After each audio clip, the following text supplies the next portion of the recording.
इंसान झूठ बोल रहा है या सच। आपने लव और प्यार ये शब्द शायद लाखों बार सुना होगा, लेकिन क्या आपको पता है इसका रियल मतलब सिर्फ कुछ ही लोग जानते हैं। क्या आपको पता है लेजीनेस यानी आलस एक अच्छी निशानी होती है जो आपकी ग्रोथ करता है। और तो और कॉलरोफोबिया एक ऐसा फोबिया है जिसमें लोगों को जोकर से डर लगता है। ऐसे ही अमेजिंग फैक्ट्स आप आज जानेंगे। सो फैक्ट नंबर 10, सच और झूठ का पता लगाना। दोस्तों, आज के इस अनसर्टेन जमाने में ये पता लगाना बहुत ही मुश्किल है कि कोई झूठ बोल रहा है या सच बोल रहा है। लेकिन क्या आप जानते हैं एक साइकोलॉजिकल ट्रिक की मदद से आप ये पता लगा सकते हैं कि कोई झूठ बोल रहा है या सच बोल रहा है। तो दोस्तों, सच और झूठ का पता लगाने के लिए आपको जो इंसान बोल रहा है उसकी बॉडी लैंग्वेज पर नजर रखनी चाहिए। साइकोलॉजी के मुताबिक जो इंसान बोलते वक्त ज्यादा हाथ हिलाता है या इशारे करता है तो उसके सच बोलने के चांसेस सबसे ज्यादा होते हैं। और वहीं दूसरी तरफ जो इंसान बिना सिर हिलाए या कोई इशारा करे और एकदम स्टेबल होकर बातें करता है तो उसके झूठ बोलने के चांसेस सबसे ज्यादा होते हैं। इसके अलावा साइकोलॉजी के हिसाब से जो इंसान बहुत जल्दी जल्दी बातें करता है वो अक्सर अपने दिल में ग्रजेस रखता है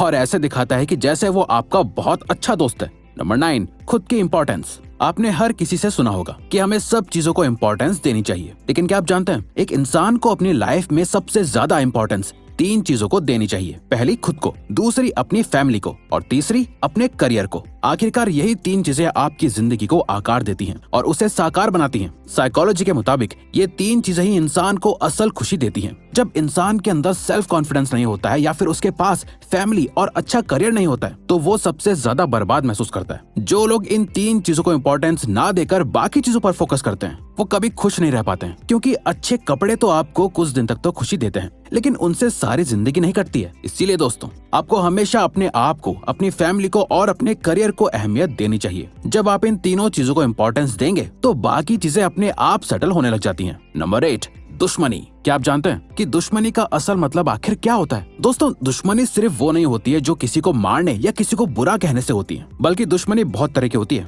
लोग तो अक्सर एक दूसरे से अच्छे लुक्स और अमीरी की वजह से भी दुश्मनी कर लेते हैं। अब तो हाल कुछ ऐसा है कि लोग अपने ही रिश्तेदारों की कामयाबी से जलने लगे हैं और मन ही मन दुश्मनी पाल लेते हैं। इसके अलावा साइकोलॉजी के मुताबिक अगर आप कभी सच बोलते हैं या किसी के सामने अपना पॉइंट ऑफ व्यू रखते हैं या फिर किसी को समझाते हैं कि वो गलत है तो इस तरह की सिचुएशन में भी लोग आपको दुश्मन मानने लगते हैं। तभी ऐसा कहा जाता है आपके पेरेंट्स के अलावा आपका कोई भी सगा नहीं होता है। वैसे साइकोलॉजी के मुताबिक हमेशा सच और सही का साथ देने से आपके दुश्मन तो बहुत बनते हैं, लेकिन आपको इनर सेटिस्फेक्शन रहता है कि आप सब कुछ सही कर रहे हैं। नंबर 7, कपड़ों और मूड का कनेक्शन। आप रोज कपड़े पहनने से पहले अपनी अलमारी में से कपड़े निकाल कर सेलेक्ट करते होंगे, लेकिन क्या आप जानते हैं कपड़े सेलेक्ट करने के पीछे भी एक साइकोलॉजिकल रीजन होता है। जी हाँ, ये बिल्कुल सच है। आप रोज किस तरह के कपड़े पहनते हैं इससे आपका मूड पता चल जाता है। अच्छे कपड़े पहनना और अच्छा दिखना सभी को पसंद होता है, लेकिन क्या आपने नोटिस किया है जब आप बहुत खुश होते हैं तो अक्सर अपनी पसंदीदा ड्रेस पहनते हैं, और वहीं दूसरी तरफ जब आपका मूड अच्छा नहीं होता है तो आप कुछ भी कैजुअल सा निकाल कर पहन लेते हैं। साइकोलॉजी के मुताबिक कपड़े इंसान की खुशी को जाहिर करने का एक तरीका होता है। यही वजह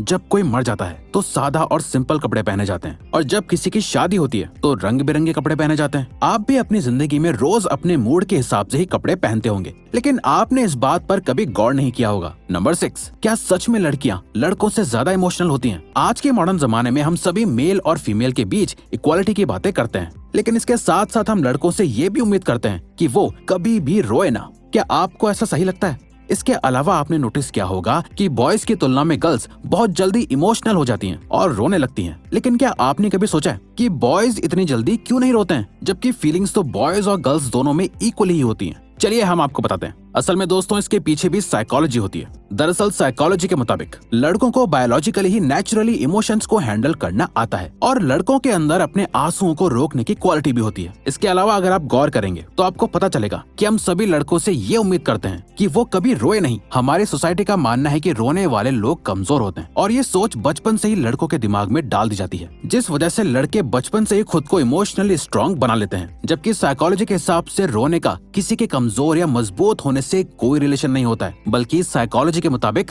रोने से दुख कम होता है और इंसान रिफ्रेश हो जाता है। नंबर 5, लेजीनेस, आलस।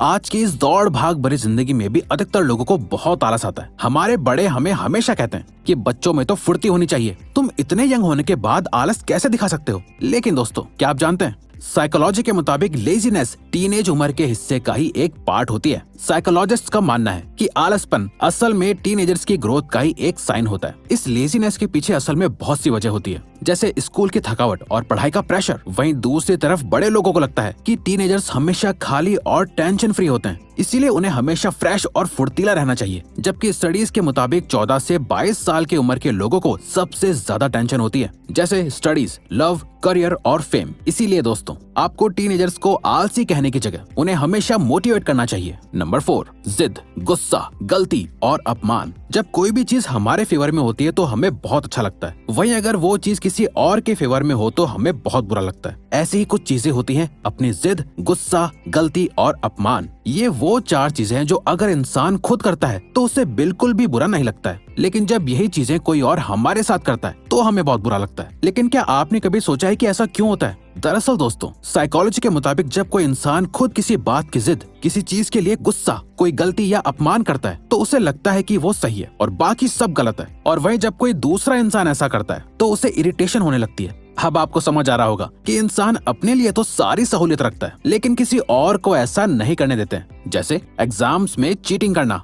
Number 3, emotional pain. दोस्तों, पेन फिजिकल हो या इमोशनल, दोनों में ही बहुत तकलीफ होती है, लेकिन ये भी सच है कि फिजिकल और इमोशनल चोट वक्त के साथ साथ कम और ठीक हो जाती है। अब आपको लग रहा होगा कि इमोशनल पेन तो कभी खत्म ही नहीं होता है, वो हमेशा आपको दुख देता रहता है, लेकिन ये सच नहीं है। साइकोलॉजी के मुताबिक इमोशनल पेन ज्यादा से ज्यादा सिर्फ 12 दिन तक ही रहता है। वो तो इंसान खुद ही उस बात को बार बार याद करते हुए और सोचते रहते हैं कि उसने हमें बहुत दुख दिया है, जबकि असल दर्द तो हमें खुद अपनी वजह से बातें याद कर करके हो रहा होता है। अगर आप इस इमोशनल पेन से छुटकारा पाना चाहते हैं तो आपको उस बात को भूलना होगा जिससे आपको तकलीफ हो रही है। नंबर 2, कोलरोफोबिया। इंसानों को बहुत सी चीजों से डर लगता है और हर एक डर का अपना एक पर्टिकुलर नाम होता है। ये डर किसी भी चीज का हो सकता है, चाहे वो भीड़ से लगे या फिर किसी फनी से दिख रहे जोकर से लगे। क्या आप जानते हैं, जोकर से लगने वाले डर को असल में कोलरोफोबिया कहते हैं। ये एक ऐसा साइकोलॉजिकल डर होता है जिसमें लोगों को जोकर से बेहद डर लगता है। आपको जानकर हैरानी होगी कि जिसको भी ये फोबिया होता है उन्हें जोकर देखने और बल्कि जोकर के बारे में सोचने से भी डर लगता है। और तो और अगर कोलरोफोबिया वाले लोग जोकर को देख भी लेते हैं तो उन्हें स्ट्रेस होने लगता है और फीवर तक आ जाता है। ऐसा माना जाता है कि ये डर बचपन के बुरे एक्सपीरियंसेस की वजह से लोगों को होता है और कई बार इस तरह के फोबियाज जीन से भी ट्रांसफर हो जाते हैं। Fact number 1, love.